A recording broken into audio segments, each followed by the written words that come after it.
Okay, so sa mga followers po to sa YouTube, para po to sa YouTube natin. So, una sa lahat, magandang gabi po. So, baka po kasi may mag-attempt na pumunta pa ng San Jose del Monte, Bulacan. Inform ko lang po lahat ng tao dito na nakafollow dito sa channel namin sa YouTube. Wala na po kami sa San Jose del Monte, Bulacan. Balik po tayo ng Antipolo. Ipopost po namin kung saan po yung address na pupuntahan natin. So, good news po sa lahat ng nakafollow dito sa YouTube. Start po tayo ulit ng hilot session natin dito po sa Antipolo City. So, ibibigay po namin yung address. Ipa-flash po din sa page. Ipa-flash mo ba?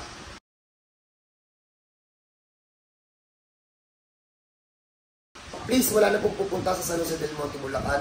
Disregard nyo na po yung mga address na ibinigay namin. So, ibibigay po namin yung bago naming address. And, open booking po tayo sa Hika. So, God bless po sa lahat. Kita ka Antipolo City. Wala na po, ulitin ko po wala na po kami sa Bulacan. Andito na po kami ulit sa Antipolo City. So, kita-kita tayo dito. So, God bless po sa lahat.